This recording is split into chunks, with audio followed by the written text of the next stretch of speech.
सभी बच्चों को सूचित किया जाता है कि अभी पेपर लिखना शुरू न करें। अभी थोड़ी देर में यहाँ से सवालों के सही जवाब दिए जाएंगे। इस साल के पेपर में कोई भी बच्चा फेल नहीं होगा, क्योंकि नकल कराने का ठेका हमने लिया है। फाइनली मेरे प्यारे प्यारे बच्चों, फाइनल वीडियो आपके लिए यहाँ पर आ चुका है। वार्षिक मूल्यांकन वर्कशीट 2022 कक्षा 7 विषय सामाजिक विज्ञान के 100% रियल पेपर का। जी हाँ विद्यार्थी, पूरे प्रश्न क्रमांक 1 से लेकर 24 तक के पूरे उत्तर आपको इसी एक वीडियो में एक एक करके आपको पूरे आंसर यहाँ पर दिखाए जाएंगे। एहे, रहा नहीं जाता, तड़प ही ऐसी है ना। रुको जरा, सबर करो। बोला धक्का बुक्की नहीं करने का, आराम से लेने का। यकीन मानिए विद्यार्थी, पूरा सेम टू सेम पेपर आपका यही आने वाला है। एक भी क्वेश्चन आपका बाहर नहीं जाएगा। इससे बाहर यदि आपका एक भी क्वेश्चन गया तो मैं चैनल जो है कल डिलीट कर दूंगा। तो विद्यार्थियों, पूरा आपको रट डालना है। यकीन मानिए, यदि आप इस पेपर को पूरा रट लेते हो, तैयार कर लेते हो, तो कल के पेपर में आप 60 में से 60 नंबर लेकर आप भौकाल मचा कर आने वाले हो। अभी मजा आएगा ना। तो विद्यार्थियों, यहाँ पर पूरा पेपर आप देख सकते हैं। आपको जो है 24 क्वेश्चन यहाँ पर दिए गए, 60 अंक का पेपर है। आपको हमारी जोरदार मेहनत के लिए इस वीडियो को दिल की गहराई से आपको लाइक कर देना है। साथ ही चैनल पर नए हो तो चैनल को सब्सक्राइब करके बेल नोटिफिकेशन ऑन कर लेना है, ताकि हम जैसे कोई नया वीडियो अपलोड करें आपको उसका तुरंत नोटिफिकेशन मिल जाए। चलिए ठीक है, एक तो लाइक और शेयर ठोक दीजिए, महाकाल का दबाकर लाइक और शेयर ठोक दीजिए। 5000 लौटे दिख जाना चाहिए। ये 4000 के लिए मैं यहाँ पे नहीं खड़ा हूँ। पूरा साल मेहनत करता हूँ आपके लिए बेटा। ऐसा नहीं चलेगा, ऐसा नहीं चलेगा। लाइक ठोकी, दबा के लाइक ठोकिए। यहाँ पे देखिए, ऐसा क्वेश्चन चुटकी बजाते ही सॉल्व करना सिखा दे। तो आओ यार, अपने कान में ईयरफोन्स डाल लो। क्या डाल भी लिए? बहुत तेज हो रहा है, बहुत तेज हो रहा सालो। खरा शुरू कर। देखिए, सबसे पहले जनरल इंस्ट्रक्शन जान लेते हैं, ताकि आपको जो है कोई भी दिक्कत ना हो। देखिए, यहाँ पर आपको कहा जा रहा है विद्यार्थी का नाम, तो यहाँ पर आपको लिखना है अपना नाम लिखना है, शुद्ध हिंदी में आपको लिखना है। यहाँ पर आपको अपने पापा का नाम लिखना है, जो भी आपके पिताजी का नाम है। यहाँ पर आपको अपनी कक्षा आपकी कौन सी है, 7वीं हो तो आप यहाँ पर लिख देंगे 7वीं। यहाँ पर आपको अपने स्कूल का नाम लिखना है। यहाँ पर देखिए, आपके जो है कुल 24 प्रश्न यहाँ पर रहने वाले है। तो यहाँ पर देख लीजिए विद्यार्थियों, देखिए यहाँ पर शुरुआत करते हैं। यहाँ से आपको जो है वर्कशीट पर कार्य प्रारंभ करना है। प्रश्न 1 से लेकर 10 तक में आपको जो है बहुविकल्पी प्रश्न यहाँ पर आपको दिए गए। प्रश्न क्रमांक 1 हम समझते हैं, ऐसा स्थान जहां दस्तावेजों और पांडुलिपियों को संग्रहित किया जाता है को कहते हैं। यानी कि विद्यार्थियों, जो पुराने दस्तावेज होते हैं, जो ऐतिहासिक दस्तावेज होते हैं, जिसमें विभिन्न प्रकार की राजाओं महाराजों है ना, आदि मानव, इन सभी के बारे में जानकारी दी जाती है। और पांडुलिपि यानी कि विभिन्न प्रकार की जो है हस्तलिखित यहाँ पर जो है आकृति बनी होती है। जैसे चट्टानों में जो आदि मानव लोग रहते थे, वे जिस भाषा का प्रयोग करके अपनी राइटिंग लिखते थे है ना, संकेत प्रदान करते थे, वे कौन से स्थान में संग्रहित किए जाते थे विद्यार्थी, हम उससे क्या कहते हैं, उसे कहते हैं अभिलेखागार। यहाँ पर जो है दस्तावेज और पांडुलिपि को संग्रहित किया जाता था। ठीक है, अब प्रश्न क्रमांक 2 आपको दिया है कि सुल्तान द्वारा सैनिकों को नगद वेतन दिए जाने की व्यवस्था थी। यानी कि ऐसा कौन सा राजा था जो कि सैनिकों को जो है नगद वेतन देता था, उनने काम करा और तुरंत उसको केस पकड़ा देता था। ऑप्शन आ गयासुद्दीन बलबन, ऑप्शन बा अलाउद्दीन खिलजी, ऑप्शन सा इल्तुतमिश, ऑप्शन डा बेहलोल लोदी। देखिए विद्यार्थियों, यहाँ पर जो है मैं यहाँ पर सबसे पहले जो है आपका ऑप्शन है यहाँ पर टिक कर देता हूँ, ताकि आपको दिक्कत ना जाए। और आपको जो है उत्तर विद्यार्थियों, यहाँ पर जो है आपको उत्तर के सामने जगह दिख रही है, वहां पर लिखना है। जिस तरीके से मैं यहाँ पर टिक कर रहा हूँ, आपको टिक नहीं करना है, वरना आपका माँ सब जो है जोर से आपको चाट लगा देगा और आप रोने लग जाओगे। ठीक है, तो यहाँ पर देखिए ऑप्शन है Ghiyasuddin Balban, option B Alauddin Khilji, option सा इल्तुतमिश, ऑप्शन डा बेहलोल लोदी। तो देखिए विद्यार्थियों, इसको उत्तर आएगा यहाँ पर अलाउद्दीन खिलजी। जो अलाउद्दीन खिलजी था, वे जो है अपने सैनिकों को जो है नगद वेतन दे देता था। सैनिकों ने कार्य करा और उसने तुरंत उसको पैसा पकड़ा दिया, ले पकड़ चल निकल आना लाइन से। अब देखिए विद्यार्थियों, ऑप्शन सी आपका दिया है, राज राजेश्वर मंदिर का निर्माण किस वंश के शासक द्वारा कराया गया था।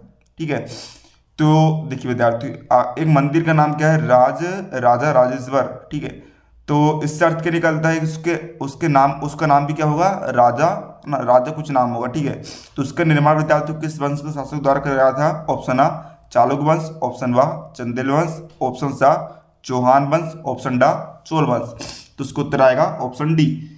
राज राजेश्वर मंदिर का निर्माण जो है चोल वंश के शासक द्वारा कराया गया था। अब देखिए विद्यार्थी, प्रश्न क्रमांक 4 है आपका, रानी दुर्गावती का संबंध किस राज्य से था? ठीक है, यानी कि वे किस गांव में जो है उनका बचपन बीतता था, किस गांव से पढ़ी लिखी थी, है ना, पहली पालन पोषण हुआ था उसका। ऑप्शन आ गणकटवा, ऑप्शन बा मराठा, ऑप्शन सा मालवा, ऑप्शन डा अहेमू। इसको उत्तर आएगा गणकटवा, यानी कि रानी दुर्गावती का संबंध कौन से राज्य से था? गणकटंगा।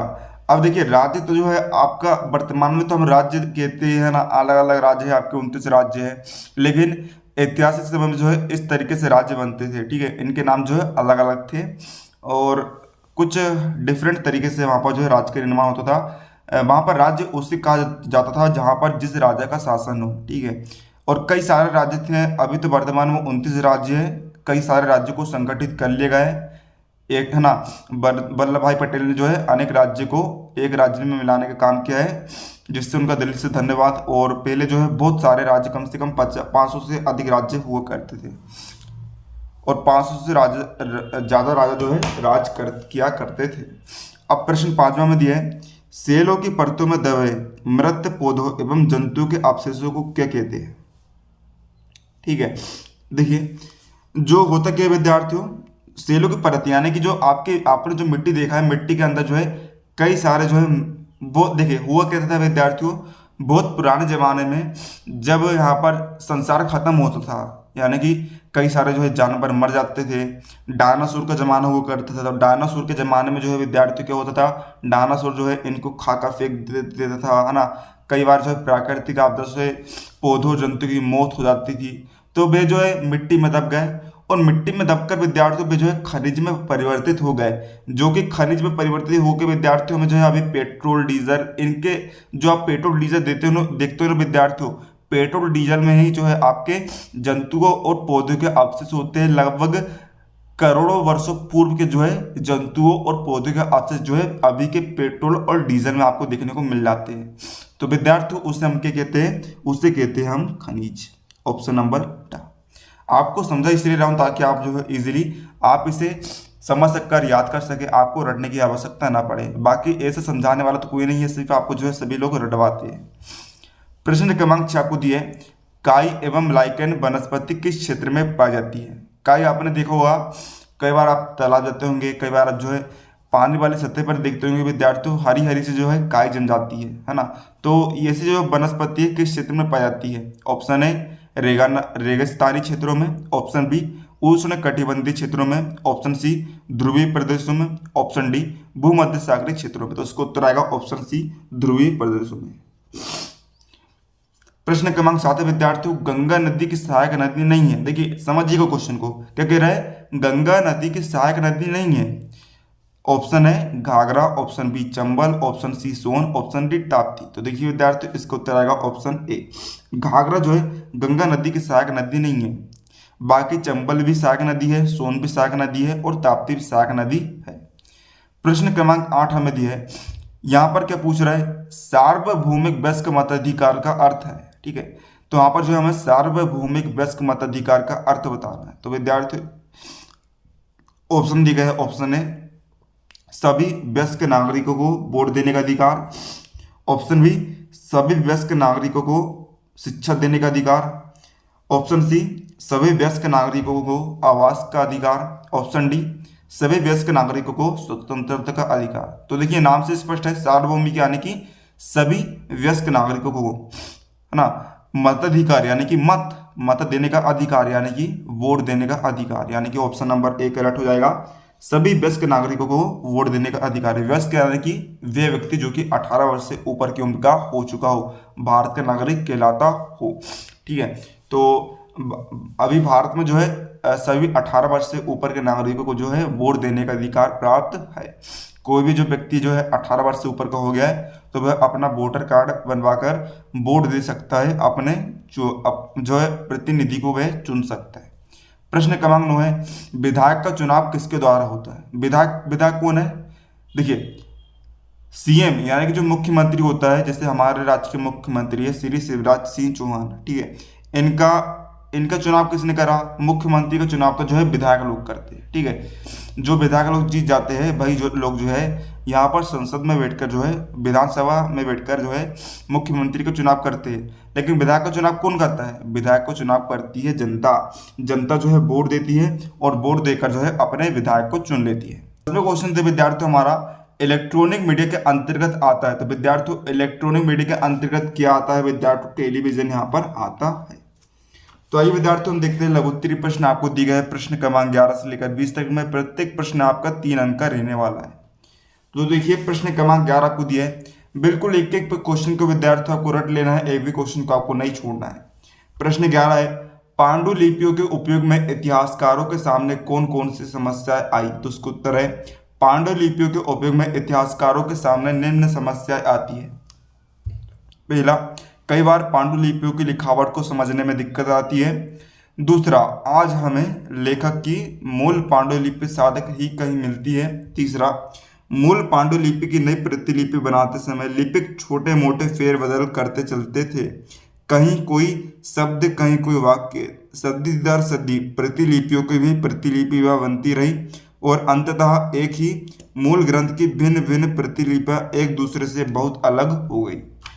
इसके बाद देखिए विद्यार्थियों का प्रश्न क्रमांक 12 है, राजाओं द्वारा एकत्रित संसाधनों का क्या उपयोग किया जाता था? देखिए बड़े ही शानदार तरीके से आपके लिए यहाँ पर उत्तर तैयार किए गए। तो एक लाइक का बटन तो आपका जरूर से बनता है, साथ ही में एक सब्सक्राइब और एक शेयर का बटन तो जरूर से बनता है।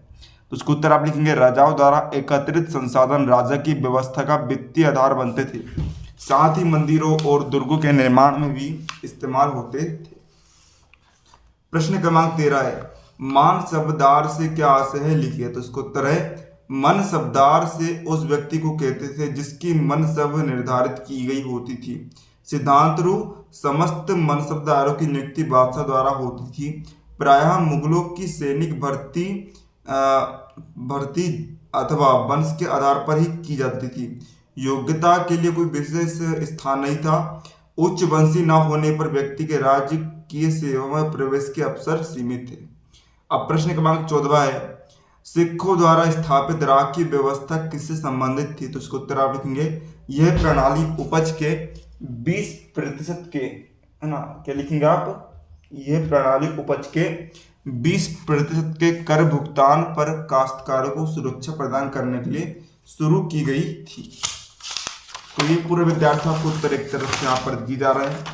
अब देखिए प्रश्न क्रमांक 15 आपको दिया है यहाँ पर, भूकंप के दौरान बचाव के लिए हमें कहाँ आश्रय लेना चाहिए? तो उसको उत्तर आप लिखेंगे, भूकंप महसूस होते ही घर से बाहर निकलकर खुली जगह पर चले जाए। अगर गली संकरी हो और दोनों ही और बहुमंजिला इमारतें बनी हो तो बाहर निकलने से कोई फायदा नहीं। घर से बाहर निकलने में काफी वक्त लगने का अनुमान हो तो कमरे के कोने में या किसी मजबूत फर्नीचर के नीचे छुप जाए। सिर के साथ साथ अन्य संवेदनशील अंगों को पहले बचाने की कोशिश करें। प्रश्न क्रमांक 16 है यहाँ पर, अस्थायी वस्तुओं के लोग पक्के घर क्यों नहीं बनाते हैं? तो उसको उत्तर लिखेंगे, क्योंकि इनमें से कुछ लोग कुछ समय के लिए ही इन घरों में रहते हैं और फिर कहीं और अस्थायी घरों की तलाश में चले जाते हैं, जबकि कुछ लोग पक्के घर बनने तक अस्थायी घर बनाकर रहते हैं, फिर पक्के घरों में रहने लगते हैं। प्रश्न क्रमांक 17 है, जनसंख्या घनत्व से क्या आशय? तो उसका उत्तर है, किसी भौगोलिक क्षेत्र में रहने वाले लोगों की संख्या है को जनसंख्या घनत्व कहते हैं। जनसंख्या घनत्व को अंग्रेजी में पॉपुलेशन डेंसिटी कहते हैं। पॉपुलेशन डेंसिटी को जनसंख्या का सबसे महत्वपूर्ण सूचनाओं के रूप में देखा जाता है। जनसंख्या घनत्व की गणना करने के लिए जनसंख्या को क्षेत्रफल से विभाजित किया जाता है।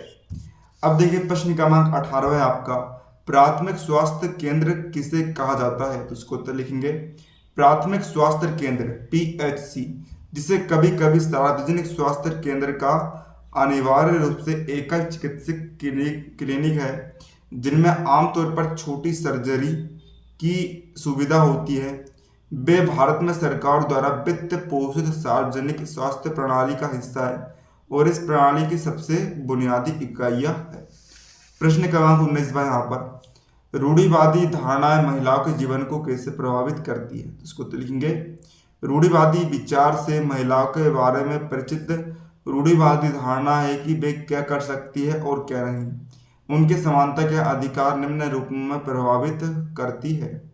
पहला, यह धारणा कि स्त्रियां अधिक शारीरिक श्रम वाला कार्य नहीं कर सकती, इसके कारण अनेक कार्य क्षेत्रों से अलग कर दिया गया है। वह कार्य क्षेत्र जाने से रोका गया तथा घरेलू कार्य क्षेत्र में सीमित रखा गया है। इसका परिणाम यह हुआ कि उसको कार्य के महत्व दिया जाता है और उसका पारिश्रमिक भी कम दिया जाता है।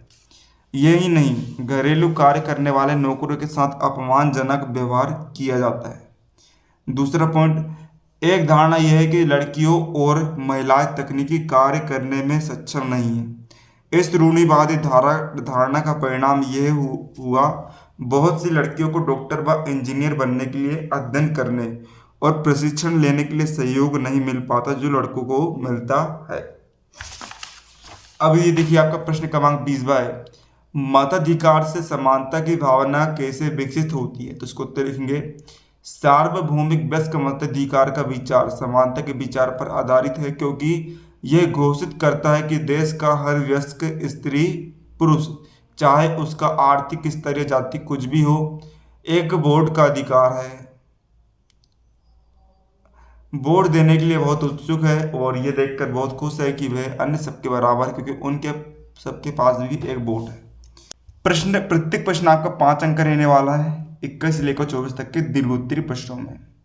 तो प्रश्न क्रमांक 21 में दिया है, चोल राजाओं के समय कृषि एवं सिंचाई की क्या व्यवस्थाएं थी?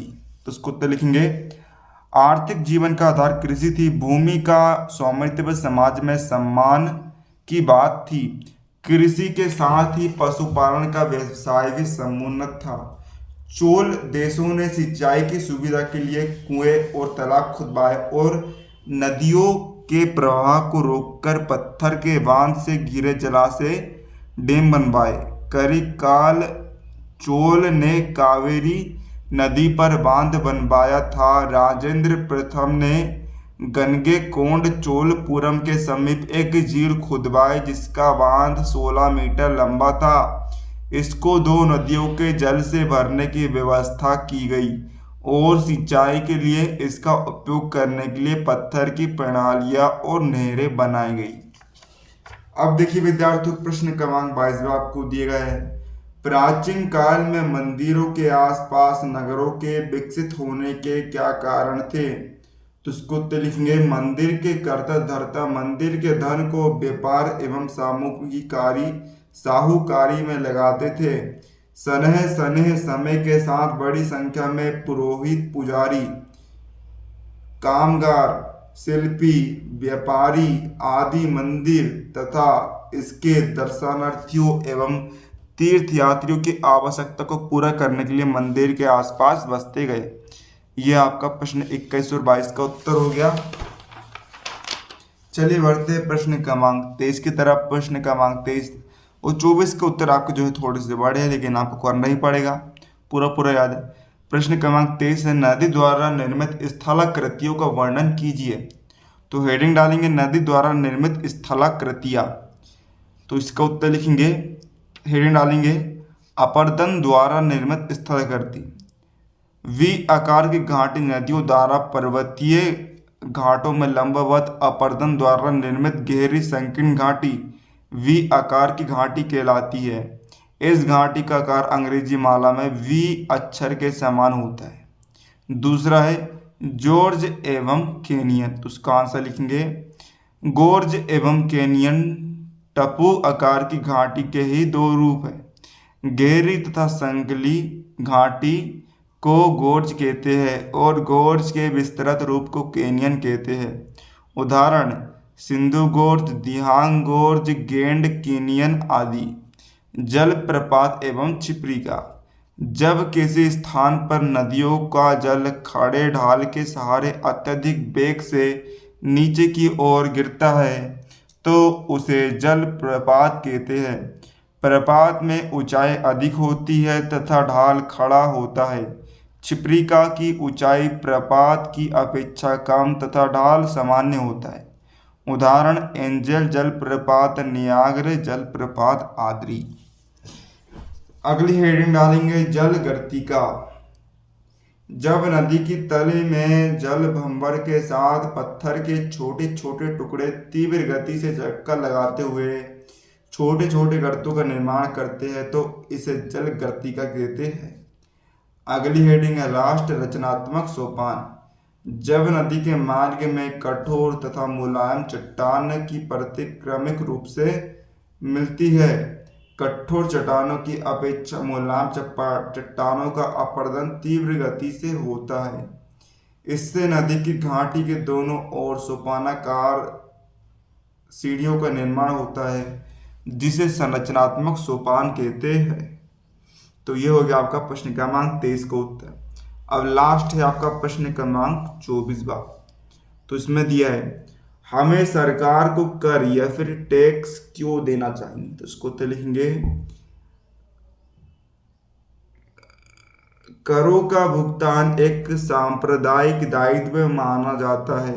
विधायकों सहित हमारी सरकार कानून बनाए है और उन्हें करों के रूप में पैसा मिलता है जो हमारे भविष्य के लिए ही आप कर के रूप में जो पैसा देते हैं वह आपको स्वास्थ्य देखभाल, चिकित्सा सुविधाओं, शैक्षिक सुविधाओं और रसोई गैस सब्सिडी, बुनियादी ढांचे के विकास आदि के रूप में वापस मिल जाता है। सरकार नागरिकों के लिए अधिकतम प्रयास करती है ताकि वे बड़ी मात्रा में सुविधाओं का लाभ उठा सके जो उनका अधिकार है और जिसके लिए वे अपनी कमाई से भुगतान करते हैं। इस पैसे का उपयोग विभिन्न कल्याणकारी परियोजनाओं जैसे रोजगार कार्यक्रम को सुचारू करने के लिए किया जाता है। भारी भरकम योजनाओं में निवेश करने के बावजूद सरकार कर्मचारियों को भत्तों को छोड़कर वेतन का भुगतान करती है। इन कर्तव्यों को समझते हुए हमारे लिए शानदार प्रयास करने के लिए अपने शासक निकायों की सराहना करनी होगी और हमें एक जिम्मेदार नागरिक के रूप में कर का भुगतान करना होगा। तो विद्यार्थियों पूरा उत्तर हमने इस वीडियो में देख लिया है। फटाफट इन्हें रट लीजिए और 2 पार्ट का सॉल्यूशन देखने के लिए डिस्क्रिप्शन में लिंक दी गई है, जाइए और देखिए दोनों पार्टों को। मिलते हैं अगले किसी नए शानदार धमाकेदार धुआंधार वीडियो में।